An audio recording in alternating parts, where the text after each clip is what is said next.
Okay then, let's have a look at recycling in terms of biology, and we're looking here at some of the atoms that are recycled. Now there's two that we're going to look at. We're going to look at the carbon cycle, and we're going to have a look at the nitrogen cycle, because both of these different elements need to be recycled in order for new life to begin. And the weird thing is, and try and remember this when I'm talking about the carbon cycle, etc., is that this carbon is recycled around the atmosphere and through plants and animals, etc., and has been for thousands of years. So when I'm talking about these cycles, I'm talking about particles that have gone through lots of other different living organisms, and could well be particles that have gone through, I don't know, Henry VIII or Queen Victoria, or just the tree outside. Okay, so when we're looking at the carbon cycle, you need to think about the actual carbon particles and how they move around. Okay, the first thing to think about is, you know that with photosynthesis, for instance, a plant will take in carbon dioxide and water, and it will produce glucose and oxygen. Well, that glucose has got a chemical formula of C6H12O6, which means the carbon has gone from the carbon dioxide that went in and has got locked now into the glucose. So now if an animal, a consumer, comes along and takes in that plant, it's taking in that carbon into its body. And through the process of respiration, and respiration is the opposite of photosynthesis, where glucose will go into your cells and the oxygen will attach to it in the mitochondria, and it will release the carbon back out as a waste product, carbon dioxide. And then you will just breathe out, for instance, that carbon dioxide. Other animals will breathe out that carbon dioxide back into the atmosphere. Now sometimes that carbon dioxide gets locked into living organisms. Sometimes it will be taken and lay as, if it's an animal for instance, it will lay as a dead animal, and it'll get covered over with lots of layers of silt over years and years and years, until it becomes fossilised and becomes coal, oil or gas. And then that carbon is locked in. Sometimes if a living organism dies, that carbon has to be released from that body, and so you have things like decomposers, which can be bacteria or fungi, that will break down the dead animal or plant, and then will release the carbon again through the process of respiration. And like I just said, it will then be taken, the carbon dioxide will be released into the atmosphere, and then the trees will take the carbon back in through photosynthesis, and then it will get stored again, and so on. Now there is another place where carbon is recycled, and that's in the sea.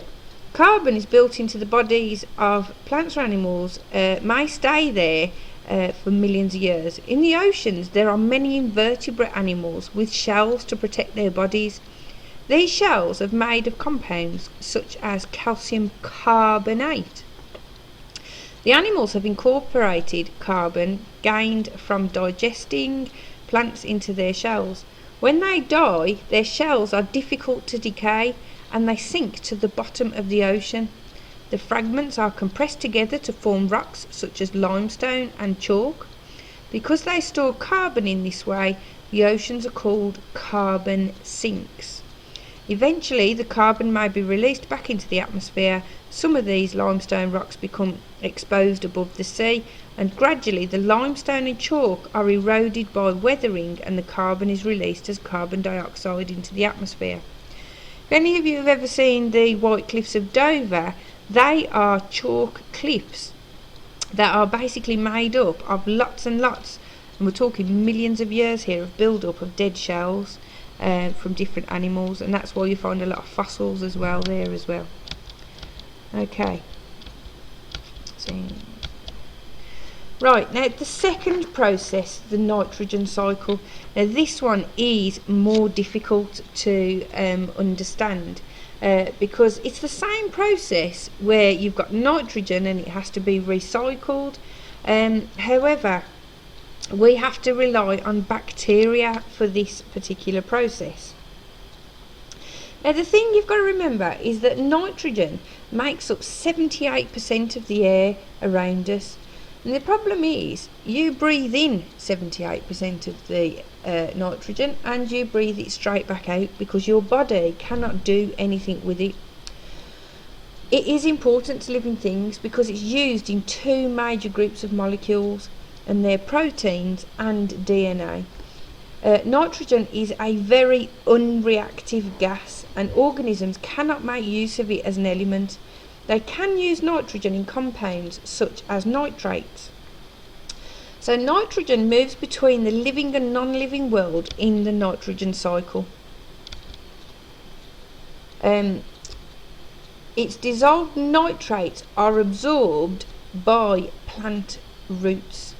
The nitrates are used to build compounds such as proteins in the plant.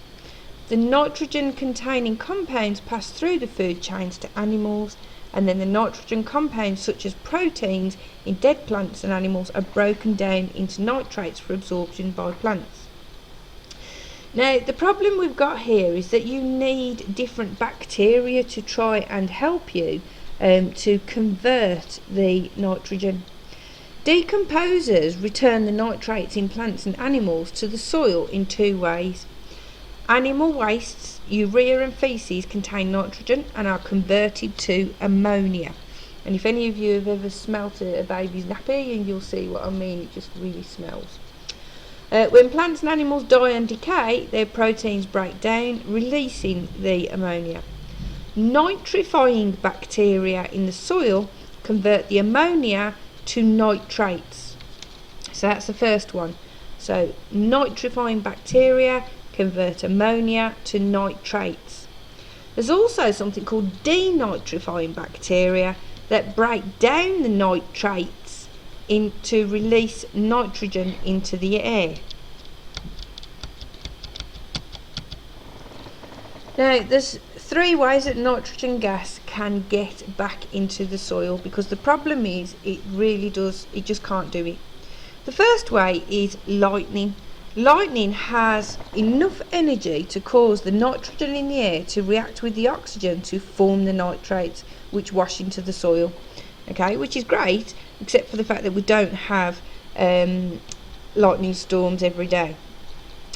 There's something called nitrogen fixing bacteria in the roots of plants such as peas, beans and clover. The plants are called legumes, Legumes.